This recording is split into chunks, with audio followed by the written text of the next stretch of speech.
आपको रायपुर सीधे ले चलते जहां जनजातीय अस्मिता तत्व और विकास कार्यक्रम का आयोजन किया गया है। सीएम वहां मौजूद है। आज मंच में विराजमान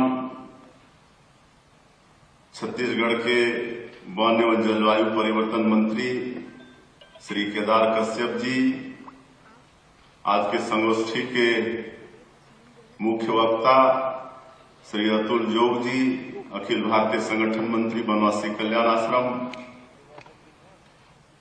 आदरणीय श्री पवन साय जी, हमारे प्रदेश के संगठन के महामंत्री श्री रामनाथ कश्यप जी, सदस्य जनजातीय सलाहकार परिषद श्री अनुराग जैन जी, बनवासी कल्याण आश्रम के प्रांतीय सचिव श्री उमेश कच्छप जी, बनवासी कल्याण आश्रम के प्रांताध्यक्ष श्री वैभव सुरंगे जी, युवायाम प्रमुख बनवासी कल्याण आश्रम, हमारे उच्च शिक्षा विभाग के सचिव श्री प्रसन्ना आर जी, श्री प्रवीण ठोके जी, संसदीय संगठन मंत्री बनवासी कल्याण आश्रम, और इस संगोष्ठी में उपस्थित सभी हमारे कुलपतिगण, प्रोफेसर्स, हमारे सामाजिक कार्यकर्ता बंधुगण और विभिन्न महाविद्यालयों से आए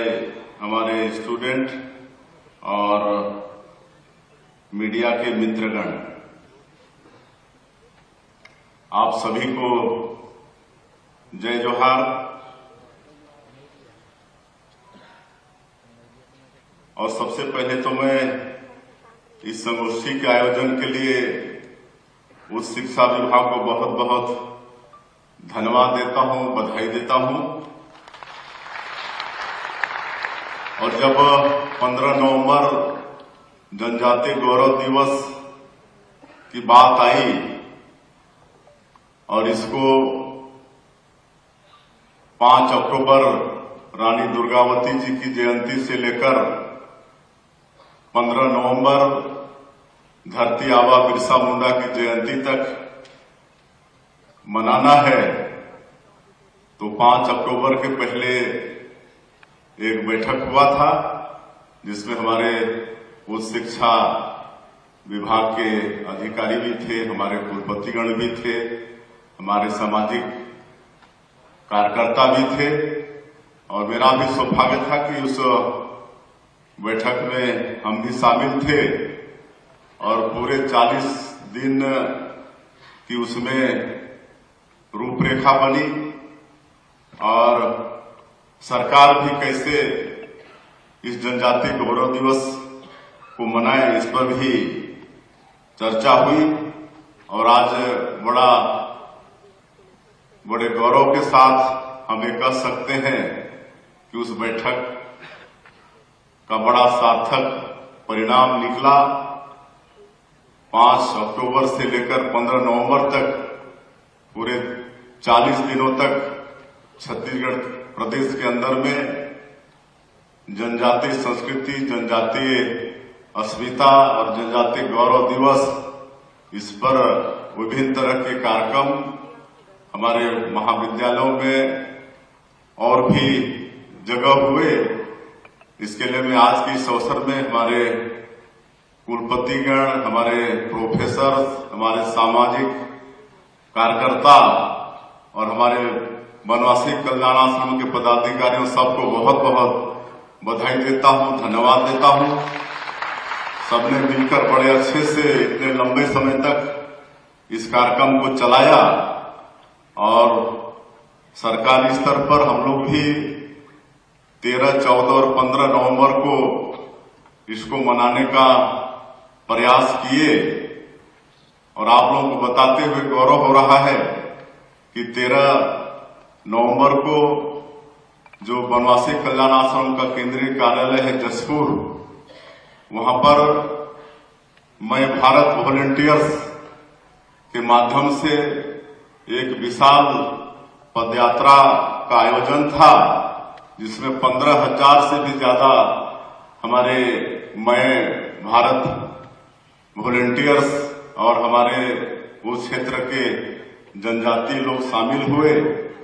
10 किलोमीटर की पदयात्रा थी और मेरा सौभाग्य था कि उस पदयात्रा में हम भी थे और भारत सरकार से हमारे मनसुख जी मांडविया केंद्रीय मंत्री आए थे। उनके मार्गदर्शन में वो पदयात्रा हुई और 10 किलोमीटर के अंदर में इतनी अच्छी व्यवस्था, पूरे 10 किलोमीटर के अंदर में जितने भी हमारे जनजाति समाज के लोग थे अलग अलग अपना स्टॉल पदयात्रा के स्वागत के लिए लगा के रखे थे। कहीं कंवर समाज के लोग, कहीं गौड़ समाज के लोग, कहीं हिंदू उरांव समाज के लोग, कहीं खेरवार समाज के लोग, कहीं नगेसिया समाज के लोग। इस तरह से जितने भी जनजाति हैं सब अपना अलग अलग स्टॉल लगाकर रोड के किनारे पदयात्रियों का स्वागत किए और जो हमारे जनजातीय व्यंजन वो भी बनाकर पूरे पदयात्रियों को मतलब निःशुल्क में खिलाने का काम भी किए। कहीं पानी पिलाने की व्यवस्था, कहीं फल की व्यवस्था, इस तरह से बहुत अच्छा वो पदयात्रा हुई। ये 13 नवंबर को हुआ और मनसुख भाई मांडविया उसका एक छोटा पिक्चर बना के माननीय प्रधानमंत्री जी को भी दिखाया। तो माननीय प्रधानमंत्री देखकर इतना खुश हुए कि मनसुख भाई को बोले कि अब ये पदयात्रा महीना में 2 बार करो।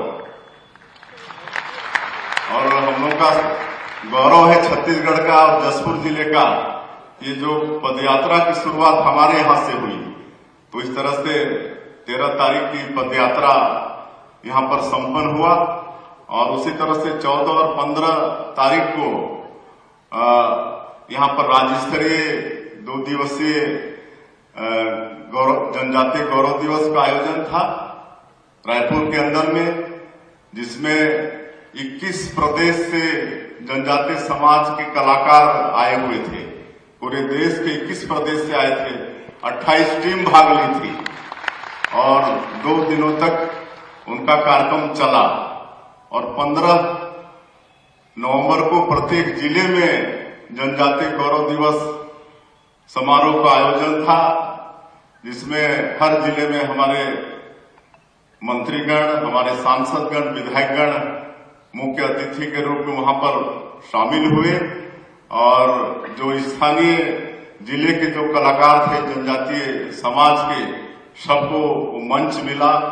तो इस तरह से मैं समझता हूं सब मिलकर इस जनजातीय गौरव दिवस को बहुत अच्छे से छत्तीसगढ़ में मनाने का प्रयास किए हैं। इसके लिए मैं आप सभी को फिर से बधाई देना चाहूंगा।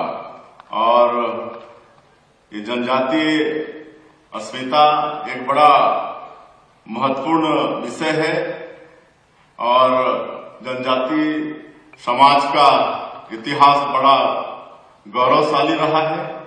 संस्कृति भी बहुत समृद्ध रही है।